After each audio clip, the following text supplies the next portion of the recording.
Assalamualaikum warahmatullahi wabarakatuh. Perkenalkan, nama saya Aditya Pratama dari Prodi Teknik Mesin NK. Pada kesempatan kali ini saya akan menjelaskan materi yang saya pilih, yaitu analisis perpindahan panas pada oven listrik.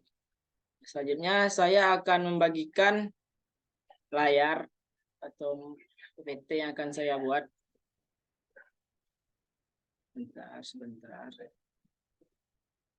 Ada dua queen di sini nih. Ayam queen sama di queen.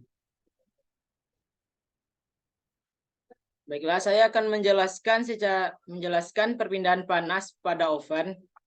Ya, bagian pertama saya akan mengenalkan apa itu oven listrik. Oven listrik adalah perangkat rumah tangga yang menggunakan energi listrik untuk menghasilkan panas dan memasak atau memanggang makanan. Oven ini umumnya memiliki elemen pemanas listrik di dalamnya, yang ketika dialiri listrik akan menghasilkan panas yang diterapkan pada makanan di dalam oven.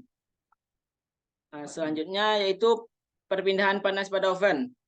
Perpindahan panas dalam oven melibatkan konduksi ataupun melalui materi padat, konveksi, melalui sirkulasi udara, dan radiasi dari elemen pemanas yang berkontribusi pada pemanasan merata pada makanan.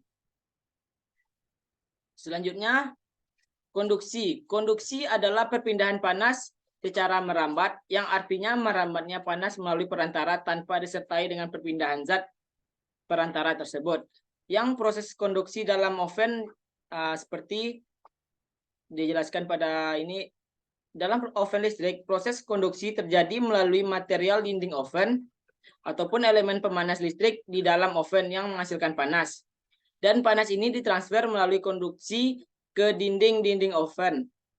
Material dinding oven yang baik untuk mengkonduksi panas seperti logam dapat membantu transfer panas ke seluruh ruangan oven. Selanjutnya, konveksi.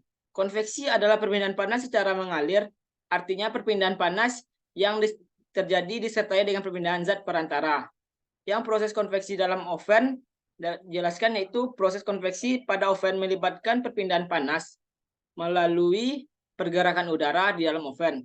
Dan konveksi ini terbagi menjadi dua macam, yaitu konveksi alami dan konveksi paksa. Selanjutnya saya akan menjelaskan apa itu konveksi alami yang prosesnya dijelaskan seperti di gambar ini. Konveksi alami biasanya terjadi karena fluida lebih ringan apabila panas dan menjadi lebih berat ketika dingin. Sehingga apabila fluida mempunyai bagian panas dan bagian dingin, maka bagian panas akan secara alami naik ke arah atas dan yang dingin akan turun kepada bagian bawah. Dapat kita lihat pada gambar di samping seperti ini, yaitu bagian panas yang berada di bawah oven, bagian bawahnya akan naik ke arah atas, yang lalu udara yang dingin pada atas oven akan turun, dan ini akan berlanjut selama di dalam oven. Selanjutnya itu konveksi paksa. Video enggak ada. Konveksi paksa yaitu proses konveksi paksa pada oven melibatkan penggunaan kipas atau sistem sirkulasi udara untuk secara aktif mengedarkan udara panas di dalam oven. Berbeda dengan konveksi alami, konveksi paksa meningkatkan perpindahan panas dengan cara yang lebih efisien dan merata. Konveksi paksa yang terjadi dalam oven itu biasanya oven tersebut dilengkapi dengan kipas ataupun sistem sirkulasi udaranya, yang dimana udara panas yang berada pada bagian atas dan juga bagian bawah akan selalu berputar-putar dan disirkulasikan oleh kipas angin tersebut agar dapat berputar ke seluruh ruangan oven. Selanjutnya, radiasi. Dapat kita lihat di video ini, proses radiasi dalam oven listrik terjadi ketika elemen panas yang berada di dalam oven memancarkan energi panas dalam bentuk gelombang elektromagnetik, khususnya sinar inframerah. Radiasi ini menyebar ke sekitarnya dan diserap oleh permukaan makanan atau bahan yang ada di dalam oven.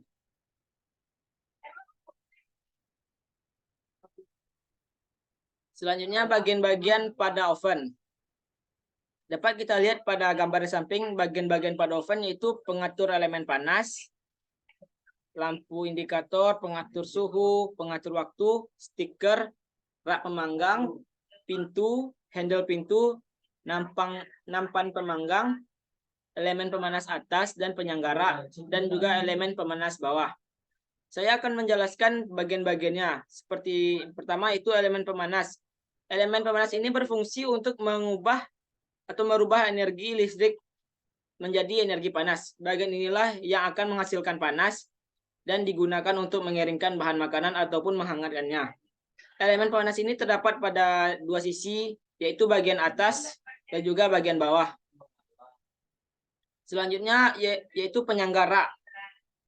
Penyanggara ini berfungsi sebagai dudukan rak pemanggang agar sesuai dengan tempatnya dan menjaga agar rak tidak jatuh ke dasar oven yang dapat membuat makanan menjadi gosong.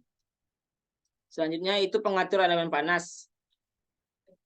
Dan bagian ini berfungsi sebagai alat untuk mengatur elemen pemanas atas dan bawah agar panas yang akan kita gunakan tersebut sesuai dengan apa yang kita perlukan. Selanjutnya itu lampu indikator. Lampu indikator ini berfungsi untuk indikator pada saat elemen panas aktif. Selanjutnya itu pengaturan suhu. Berfungsi untuk memberikan input suhu berapa suhu yang diinginkan. Suhu akan menjadi lebih panas jika diputar ke kanan dan akan menurun jika diputar ke arah kiri.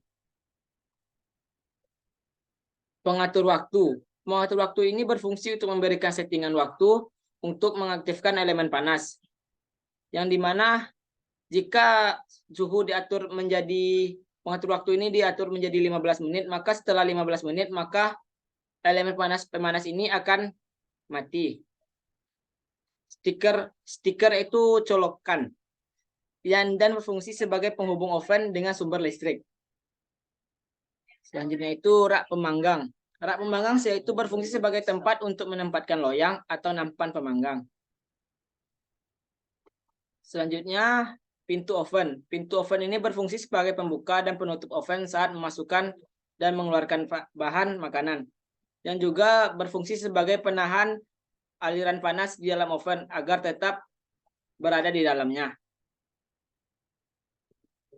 Dan membuat panas menjadi lebih tahan lama di dalam oven. Selanjutnya itu adalah rak pemanggang. Rak pemanggang ini berfungsi sebagai tempat untuk menempatkan loyang atau nampan pemanggang.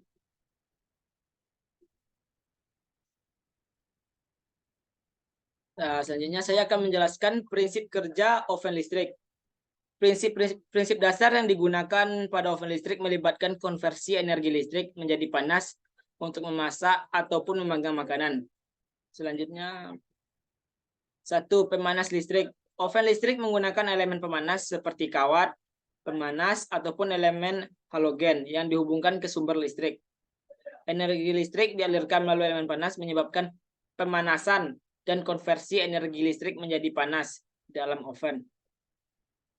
Selanjutnya itu konveksi dan distribusi panas. Proses konveksi terjadi di dalam oven, baik secara alami maupun dengan bantuan kipas pada oven konveksi. Udara panas yang dihasilkan oleh elemen pemanas naik ke atas, sementara udara dingin akan menggantikan posisinya. Distribusi panas yang merata dalam oven dapat membantu memasak makanan secara konsisten. Radiasi panas. Elemen pemanas di dalam oven juga memancarkan radiasi panas, khususnya sinar inframerah. Radiasi ini diserap oleh permukaan makanan dan memanaskan makanan secara langsung dan memberikan karakteristik tertentu pada proses memasak. Selanjutnya itu 4 kontrol suhu dan timer. Oven yang dilengkapi dengan kontrol suhu dapat mengatur suhu secara operasional oven sesuai dengan kebutuhan memasak, dan timer digunakan untuk mengatur waktu memasak. Selanjutnya nomor 5 itu isolasi termal. Oven sering dilengkapi dengan isolasi termal untuk mempertahankan suhu di dalam oven dan meningkatkan efisiensi energi. Selanjutnya saya akan menjelaskan persamaan yang digunakan di dalam oven. Pertama adalah persamaan lajur kalor konduksi. Nah, dapat kita lihat di gambar, proses perpindahan kalor terjadi pada suatu zat tanpa disertai dengan perpindahan partikel dari zat tersebut. Umumnya terjadi pada zat padat, terutama konduktor panas yang terdapat di dalam oven. Persamaan laju kalor konduksi ini dapat kita lihat persamaannya seperti ini. Q per T sama dengan Q kali A delta T per L. Keterangannya dapat kita lihat di sini. Q adalah kalor, dapat memiliki besaran J atau kal. Yang T adalah lambang dari waktu yang memiliki satuan second. K kita lambangkan sebagai konduksi termal dan satuannya yaitu W per MK ataupun W per M Celsius. Delta T adalah perbedaan suhu yang kita dapat satuannya itu K ataupun Celsius. L adalah panjang dari benda tersebut dengan satuan meter. Selanjutnya itu persamaan laju kalor konveksi. Ya, perpindahan kalor secara konveksi dapat diartikan sebagai proses perpindahan kalor yang terjadi pada suatu zat disertai dengan perpindahan partikel-partikel dari zat tersebut, yang umumnya terjadi pada fluida dan yaitu atau zat cair dan juga gas. Persamaannya dapat kita lihat di sini. Q per T sama dengan H dikali A dan dikali delta T. Keterangannya dapat kita lihat di samping ini. Kalor dengan satuan kal, T ataupun waktu dengan satuannya second. H adalah koefisien konveksi dengan satuan seperti ini. Dan juga A dilambangkan untuk luas penampang dengan satuan meter kuadrat. Dan delta T adalah perbedaan suhu. Selanjutnya itu persamaan lajur kalor radiasi, yang dimana kita lihat di persamaan berikut, yaitu Q per T. Dan ya, ini. Nah, dan berikut keterangannya. Q adalah kalor, T adalah waktu, dan E adalah koefisien emisivitas, dan A adalah luas penampang. Dan ini perbedaan suhu yang dengan satuan Kelvin dan juga Celsius. T adalah suhu mutlak yang dengan satuan Kelvin. Selanjutnya saya akan menjelaskan usulan pemanfaatan. Penggunaan oven listrik dalam kehidupan sehari-hari memiliki banyak keuntungan, seperti lebih sehat daripada menggoreng yang membutuhkan lebih banyak minyak. Adapun pemanfaatannya dalam kehidupan sehari-hari yaitu satu, menghangatkan makanan. Penggunaan oven dalam menghangatkan makanan sangat mudah dan praktis karena memiliki fitur timer dan pengatur suhu. Kedua yaitu sebagai pengering makanan. Oven juga bisa digunakan untuk mengeringkan makanan seperti buah, sayur, ataupun rempah yang bertujuan dapat mengawetkan makanan tanpa menggunakan bahan pengawet.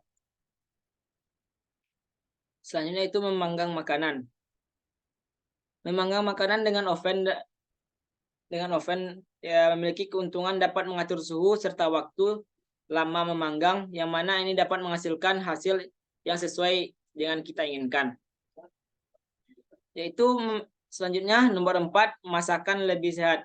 Karena kita menggunakan oven dalam memasak, maka otomatis kita tidak menggunakan minyak atau minyak yang dapat berdampak buruk kepada kesehatan jika digunakan terlalu banyak.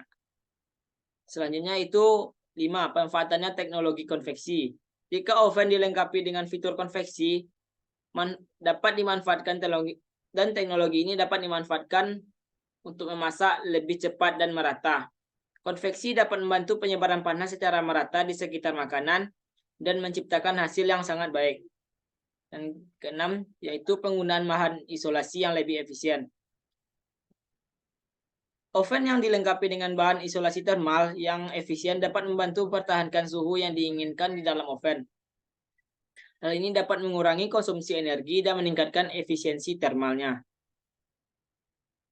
Selanjutnya, manfaat penggunaan oven yaitu pengembangan resep kreatif.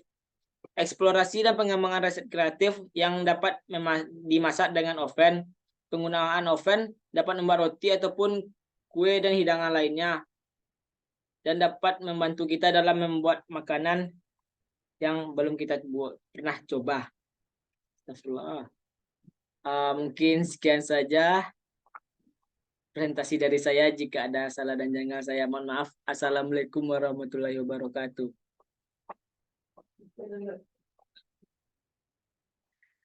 Aduh, terima kasih.